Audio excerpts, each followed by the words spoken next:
سلام. في بعض الأحيان ما يمكنش لينا نتصرفوا ونديروا كل شيء بشكل صحيح بغض النظر على صعوبة المحاولة، ويمكن تكون صحيحة ولا غلطة. هذا الموضوع عميق شوية، عنده دلالات فكرية بأبعاد فلسفية ومتشبع بالخلاف النسبي وماشي سهل الكتابة فيها.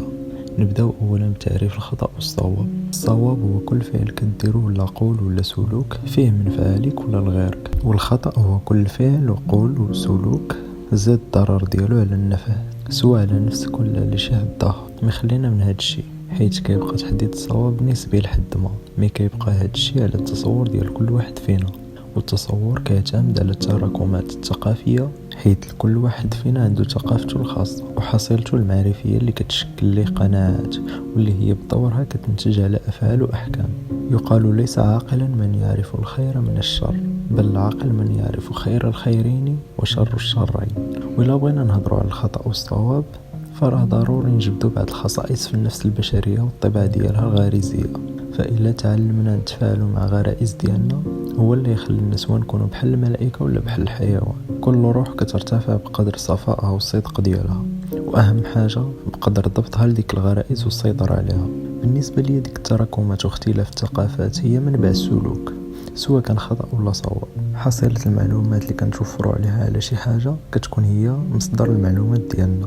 يعني ما يمكنش الحكم ديالك يكون على صواب إلا كانت عندك معلومات غلطة. ومن بين أهم المصادر المعلومات الأولية اللي ترسخت فينا وسيطرت على مفاهيمنا هي اللي خدينا من الأسرة والمجتمع المحيط بنا. المفهوم كيتحول لقناعة، والقناعة كتحول لاعتقاد، والاعتقاد كيؤدي لسلوك.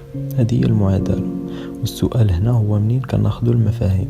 باختصار كناخدوها من المعلومات، ما إلا كانت المعلومات غلطة بدون شك كتشكل مفهوم خاطئ، يعني سلوك خاطئ، وغتولي تدافع على ذاك الاعتقاد الخاطئ والسلوك الخاطئ، وتولي تعتقد بأنه هو الصواب وهو الحق. بحال فاش كتأمل بعض عادات الشعوب اللي انتشرت من ناحية الأكل والشرب والزواج والسكن، وحتى في التعامل مع الموتى، داكشي كامل ورثوه من الآباء ديالهم وجدودهم وقلدوه بدون وعي، حتى ولا عندهم هو الصواب والحق. كيف ما ذكر الدكتور توفيق أحمد في الكتاب ديالو كيف تكون سعيدا، ذكر أن الجسم والعقل والروح طاقات وهالات يمكن قياسها بالأجهزة.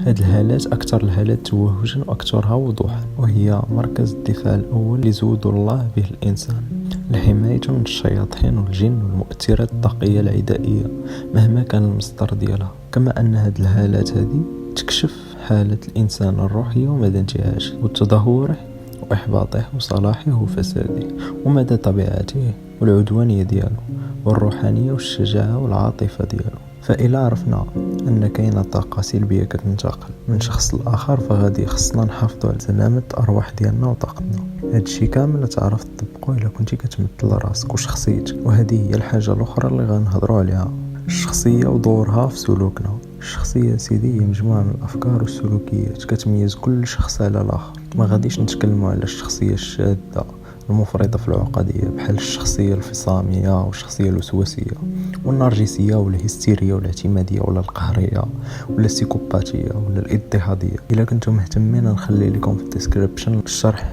ديال هاد الشخصيات هادو اللي ذكرت. غادي نركزوا على شخصية الإنسان السوي العادي.